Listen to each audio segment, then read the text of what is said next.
Yo, what's up everybody? Welcome back to the channel. I hope you've been having a good summer so far. And if you're new here, my name's Clinton Jones, also known as the Punisher. And for the last 5+ years, we've been doing these 3D community challenges. You may have seen them, the top 100 montages of everyone's cool art with custom music. They're a lot of fun to watch and even more fun to participate in. And if you've been looking to join one of these challenges, then start your engines because it's time for our 11th 3D challenge, the Rampage Rally, where we're challenging you to build out this provided template and send your vehicle of choice off a sweet jump by August 31st. It doesn't matter what program you use or how long you've been using it. This challenge is for everyone looking to learn, level up, and grow alongside a community of like-minded visual artists. So what can you make in this challenge? Well, as long as you use the template, honestly, whatever you can think of, like a record-breaking monster truck jump. What about a motorcycle clearing a drawbridge just as it opens up over choppy waters? What about a runaway train that jumps an underground volcano? Or like a buff robot riding a buff horse as it jumps off a cliff to avoid an army of super intelligent worms? Look, if you can think it, you can create it. The goal here is for your render to flow into the next so we can build the largest big air 3D art montage this side of the net. So we've prepared the following rules to guide you in the right direction. You'll want to first replace the provided vehicle proxy with your own vehicle. Second, you'll need to jump the provided gap. Third, you need to maintain the sense of speed and direction. And finally, use the provided camera.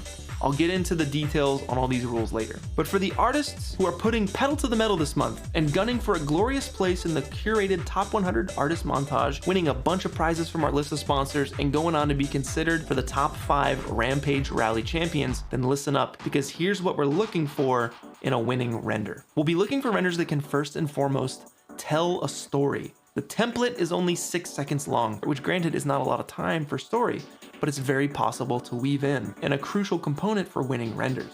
Next, we're looking for lighting and render quality. Usually great lighting is what makes me stop and watch a render over and over. We like looking at well-lit things. It's a huge factor in making your art look professional. And same for quality, don't just denoise a noisy render. You can always tell. Animation is another category we'll be looking for. Great animation can often go unseen because things just look and feel right. However, the opposite is true. We've seen one too many great pieces of art fall flat due to janky animation. We're also looking for good composition. How well do all of your elements play together visually? How do your shapes flow into each other? And how are you using them to guide my eye to what's important in your scene? And the last and maybe most important piece to a winning render is its ability to follow the rules. Again, more on that in a second. How you combine all of these elements to craft your unique render is up to you this month. So build something that plays to your strengths.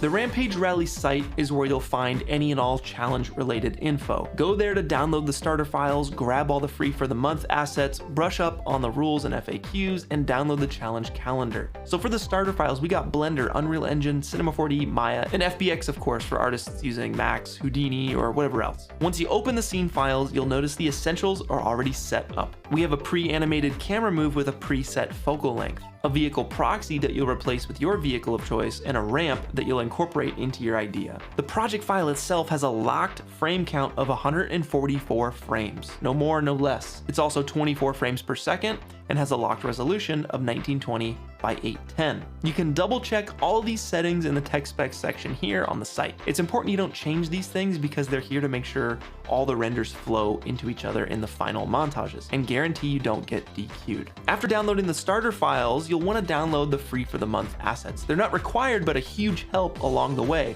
because these are full program unlocks with no strings attached. Finally, we got Fox Render Farm, who's back to open up their cloud servers for any artist that needs some remote render power this month when it comes time to submit your art. You can grab a $50 render coupon using the code FOXRENDER and another $25 for new registrants. All right, y'all, let's pause. People always ask which idea is okay, which idea isn't, and which one will get them DQ'd from the montages. We try to design these rules as black and white as possible, but the reality is there's some gray, and some artists lean into the gray and pull it off, others get lost. The main thing you want to ask yourself is, will my idea flow visually with everyone else's in the montage? While there's no way we can answer every single question, we can arm you with the knowledge to answer those questions yourself. So let's break down the first 4 rules together. Now the first rule is pretty straightforward. The bad example on the left clearly is not replacing the vehicle proxy, but sticking their vehicle next to it. It's not in the same place, and it breaks the flow of the montage. The example on the right is moving around the proxy, but it's starting in the right place, ending in the right place, and using the vehicle proxy as a reference point for where the vehicle's at through the entire shot. This is a good example of bending the rules. Rule number 2, we essentially want everyone's airtime to be relatively the same.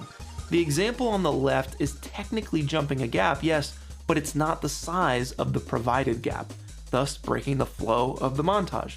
The example on the right, however, isn't technically jumping a gap because it's an airplane, but it has the feeling of airtime.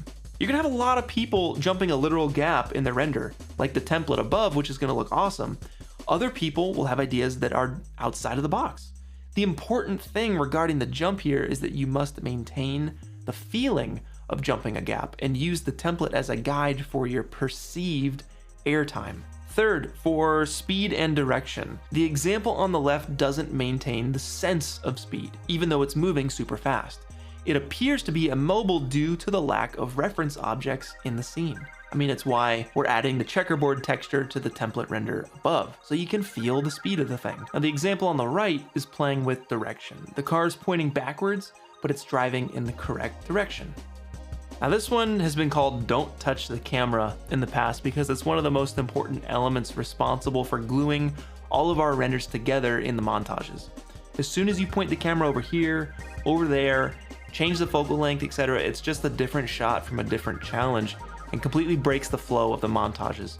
So don't do it. The example on the right, though, uses the template camera, but it's just adding some camera shake and motion blur, all the little things that add to a render but don't inherently change the camera angle. If you have any more questions about the rules, the template, or the challenge in general, I'll be live streaming right after the launch of this video and helping everyone get on the right track. I'll be doing challenge dedicated streams every Friday this month at 10:45 a.m. Pacific Daylight Time, and all the other important release dates like the montages, the judging stream, and the submission links will be here on the site as well. You can even download a Google Calendar file if you're trying to go super